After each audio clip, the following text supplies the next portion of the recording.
Mesdames et messieurs, merci d'être là. Pour votre mission perceptive, aujourd'hui, nous avons dit de pouvoir approcher le président fédéral de l'IDPES en Ituri, le président Séverin Tieda.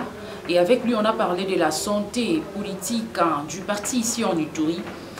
Et il a essayé un peu de nous détailler comment est-ce que ce parti s'est beaucoup raciné ici en Ituri, s'est bien installé et puis a un poids électoral qu'il faut.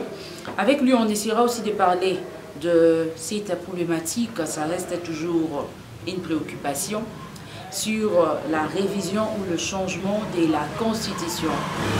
On va essayer d'étendre d'autres problématiques ici en Ituri. On a vu que ça reste un grand parti en Ituri, il y a beaucoup de membres qui ont adhéré à ces partis. C'est alors on a eu ces soucis, les partis au pouvoir, on ne pouvait pas en finir.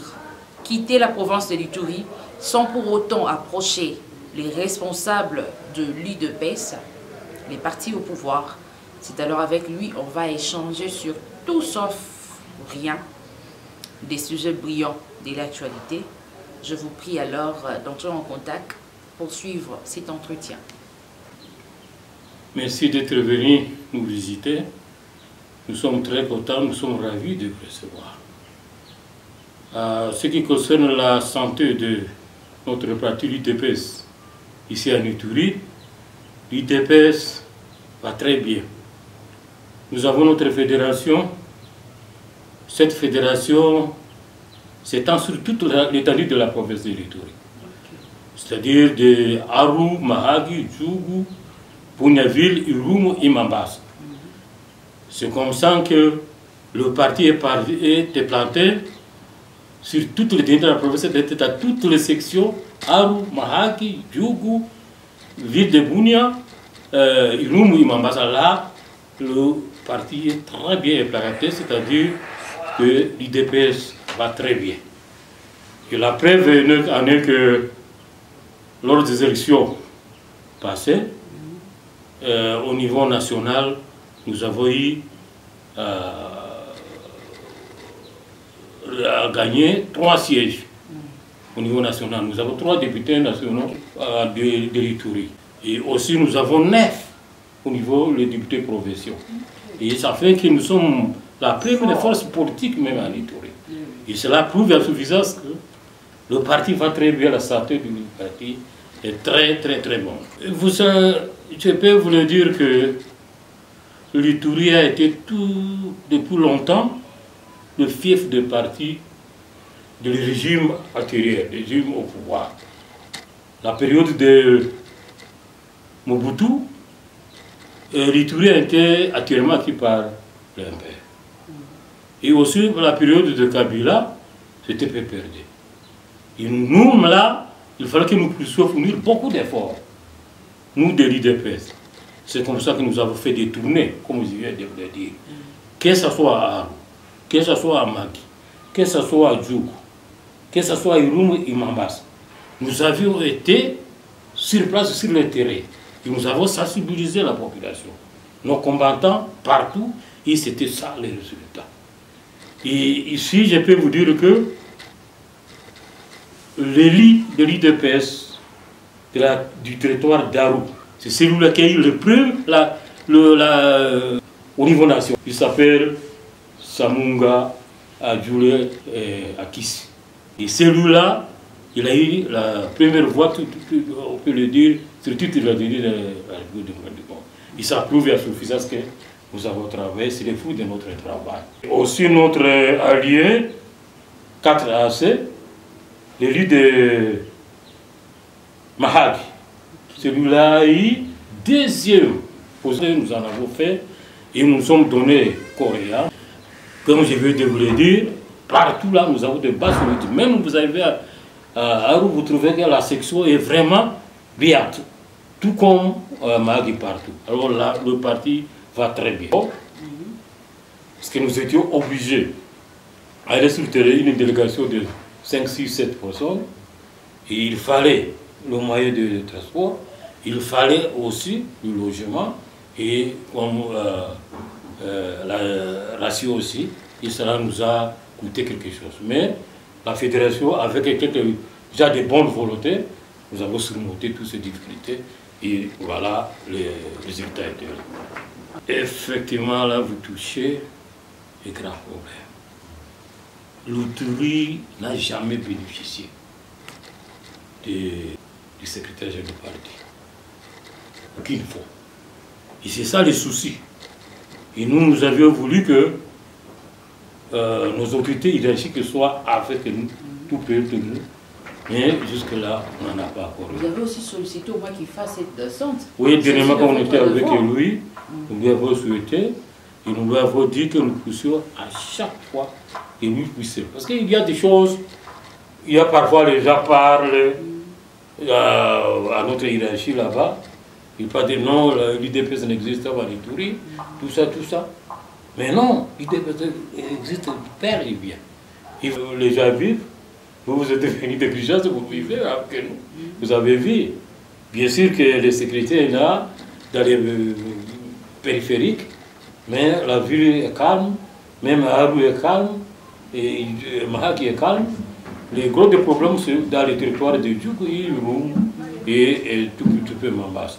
Mais en dépit de tout ça, les gens travaillent, les gens voyagent, et tout ça. Vous avez été pendant longtemps ici, vous avez vécu tout ça. Et dernièrement, quand on était là, si je peux, je veux dire, nous étions allés à Kinshasa pour les États généraux de fédération. Et à cette occasion, nous avons parlé de notre fédération. Quelles sont les difficultés qu'éprouve la fédération? Nous avons parlé de tout ça. Il a pris en compte la communication, comme vous venez de le dire. Et des centres aussi pour la hiérarchie, nous en avons parlé. Et le moyen, nous en avons parlé aussi. Et on nous a promis, on a dit qu'on va nous mettre en contact.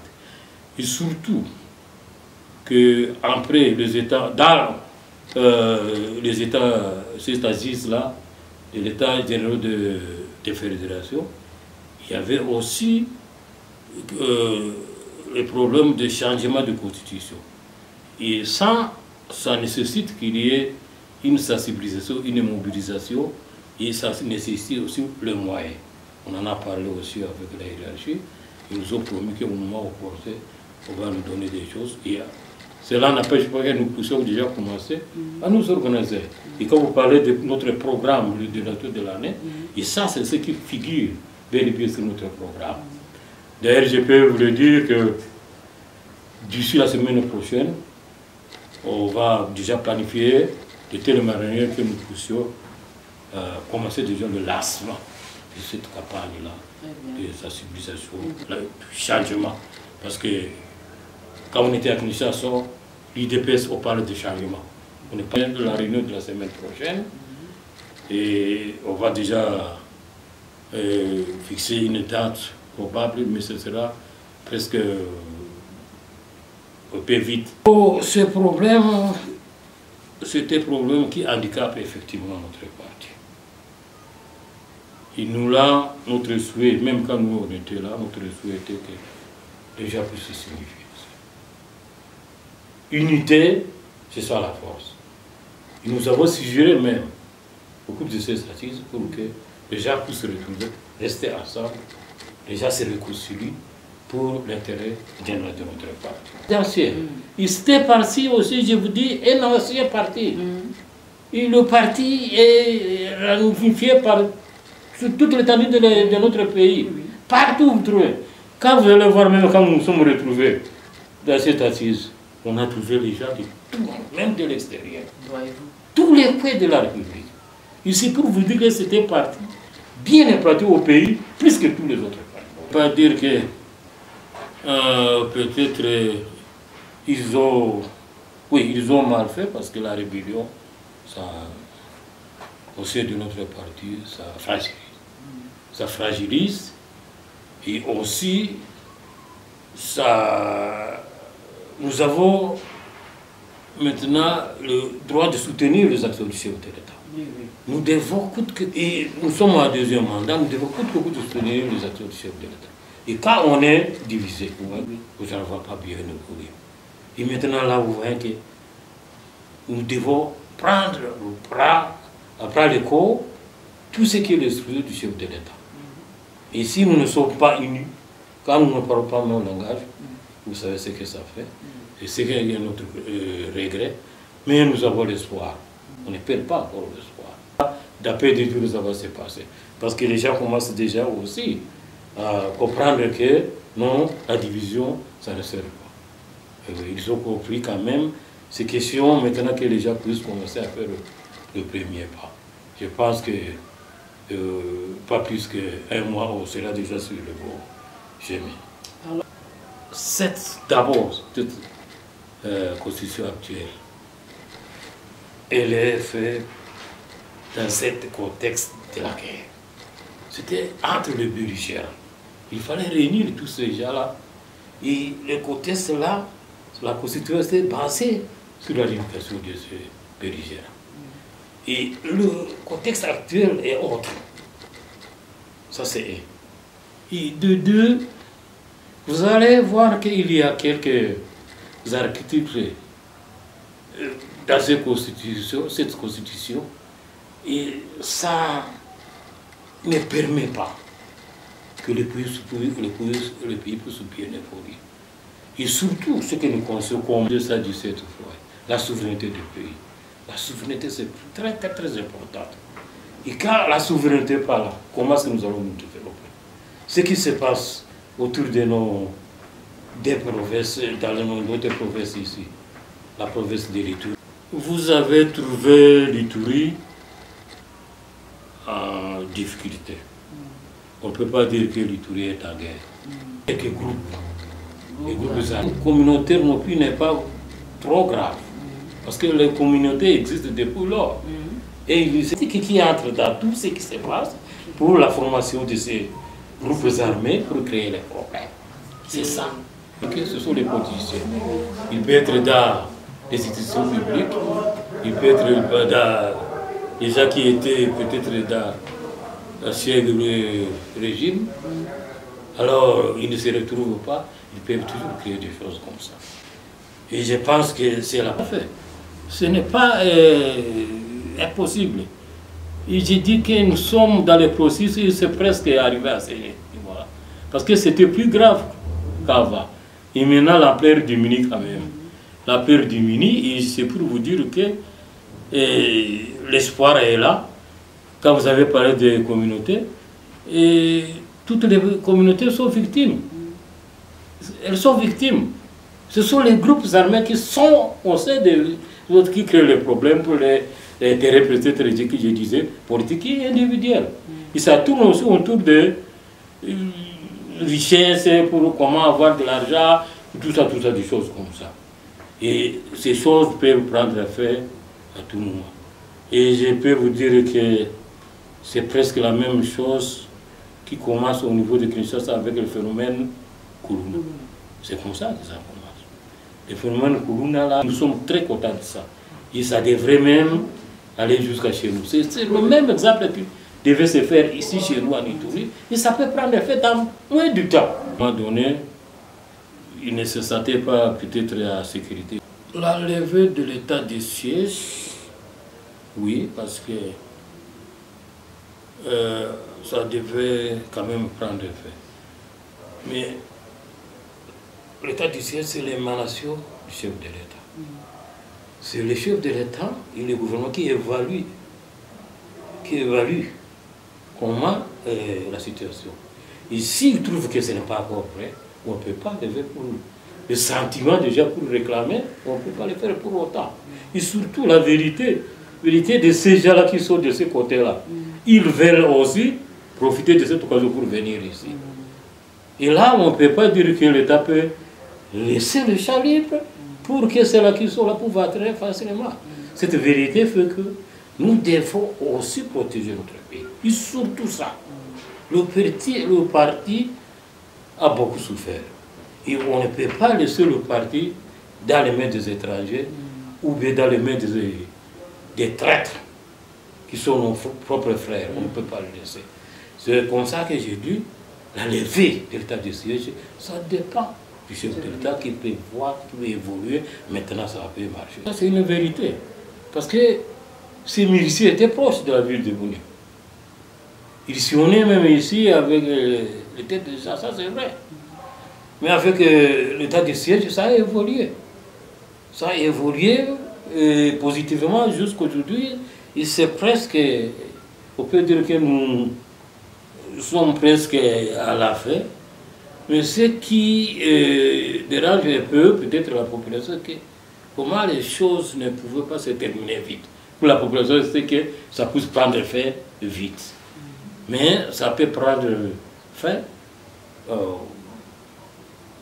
je pense, au moment où l'État va voir que maintenant là ça va. Mais jusque-là, comme vous avez vu, comme vous avez vécu avec nous, il y a du calme quand même. Par exemple, les territoires d'Arou, là il n'y a plus de problème. Dans les territoires de Mahak, presque la même chose. La ville de Bunia, il n'y a pas de problème. Et comme le chef de l'État parlait de l'allègement de ces mesures, je pense qu'on peut déjà commencer. C'est pas mal. Pour Haru, par exemple, là où il n'y a pas de problème, on peut déjà voir comment on va alléger, même pour Mahag, même pour la ville de Bunia. Si on peut aller comme ça, graduellement, je pense que c'est une bonne chose. Vraiment, je vous donne un exemple, madame. Quand quelqu'un est malade, il souffre par exemple de la tuberculose. Et là, vous venez, vous lui proposez le vêtement, vous lui proposez peut-être de bien manger, c'est bien. Mais il faut d'abord traiter cette maladie-là. C'est pour le plus traiter cette maladie-là, que la personne puisse guérir, et elle peut bien manger, et elle peut aussi bien se vêtir. C'est ça le problème de notre pays. Il faut d'abord ce qui est caché. C'est dans la source, c'est dans la Constitution. Il faut qu'on puisse faire ça. C'est ça la nécessité. Que notre pays puisse avoir notre Constitution propre maintenant. Et je pense que ça va permettre à ce que le reste doit aller de soi-même. Vous-même, vous vous rendez compte. Le pays est à guerre. Pourquoi? Parce que les autres disent qu'ils ont droit à tenir. Mais ça, ce n'est pas possible. Il faut qu'on termine ces problèmes une fois pour toutes. On peut terminer sur le terrain. La guerre est finie, mais le soubassement qui est dans la Constitution, il faut aussi expliquer tout ça pour que le pays puisse prendre vraiment sa stabilité normale.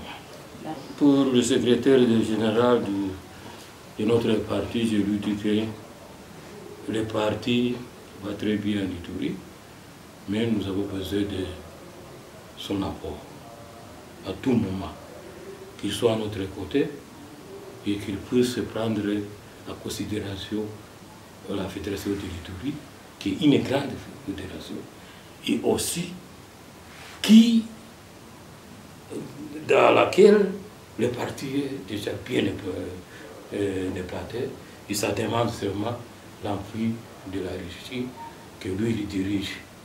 Donc nous demandons qu'il soit ensemble avec nous, et à chaque moment qu'il puisse venir chez nous, aller une itinérance pour voir comment les choses évoluent et comment on peut aider. Et ce que je ne vous ai pas dit, l'Ituri à soi, c'est la 6e province ici en Ituri d'électorat, donc importance électorale. 6e province. Mais c'est une province où il faut qu'il y ait un regard sur cette province. C'est ce que nous demandons à la tête de notre parti, et c'est ce que nous demandons aussi au chef de l'État, que le chef de l'État puisse prendre vers acquérir la province de l'Ituri. Moi, je vous ai dit tantôt, les régimes antérieurs ont mis vraiment leur regard sur cette province. Et maintenant aussi, il faut que le régime actuel, le chef de l'État, puisse aussi orienter son regard plus sur l'Ituri, qui aussi a une grande importance électorale. Je dis bien 6e après les autres partis, les autres provinces de notre pays. Alors nous demandons au chef de l'État d'être avec nous, et nous les peuples, nous leur disons aussi d'être avec le chef de l'État. Nous les disons, et nous sensibilisons la population, que le chef de l'État est ici Pour ceux-là qui ne comprennent pas encore les choses, il est comme le sauveur de notre pays. C'est seulement lui. Si lui, Dieu lui accorde encore la vie. C'est seulement lui qui peut maintenant faire sortir ce pays de ce gouffre. Alors nous devons être avec lui et l'accompagner et que lui aussi puisse fixer son regard sur lui. C'est moi qui vous remercie.